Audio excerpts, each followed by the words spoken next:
Hello guys, আমি Deep and welcome back to my channel Deep exclusive. So এখন আমি এই ভিডিওর মধ্যে বেসিক্যালি কথা বলবো দুটো বিষয়কে নিয়ে। তো সবার ফার্স্টে কথা বলবো এই মুহূর্তে সব থেকে বড় একটা নিউজকে নিয়ে, এবং সেটা কিন্তু অবশ্যই সলমান খানের সঙ্গে অ্যাটলির কোলাবোরেশন। হ্যাঁ বন্ধুরা, গতকাল থেকে কিন্তু এই নিউজটা প্রচন্ড কিন্তু আসছে এবং উঠছে, এবং মানে রীতিমতো কিন্তু ট্রেন্ডিং এ আছে এই পার্টিকুলার বিষয়টা।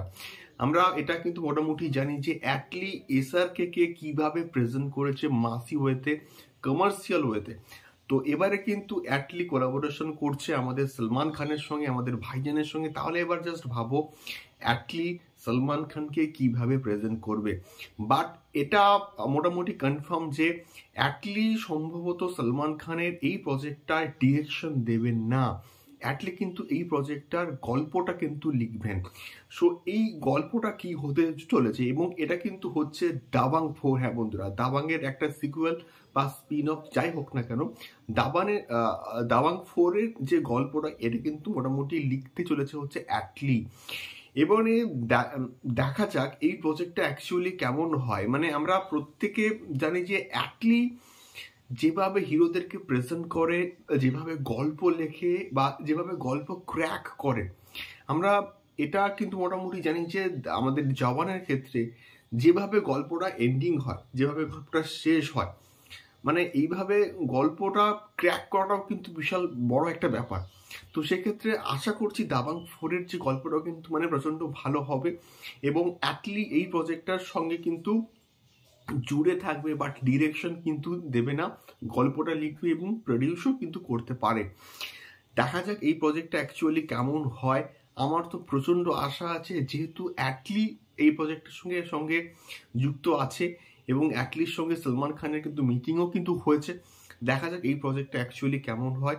দাবাং এমন একটা ফ্র্যাঞ্চাইজি, যে প্রজেক্টটা ভালোভাবে করলে, ভালোভাবে এক্সিকিউট করলে না, একটা বিরাট লেভেলের কিন্তু একটা বক্স অফিস দিতে পারে। সো দেখা যাক কেমন হয় আমাদের দাবাং 4।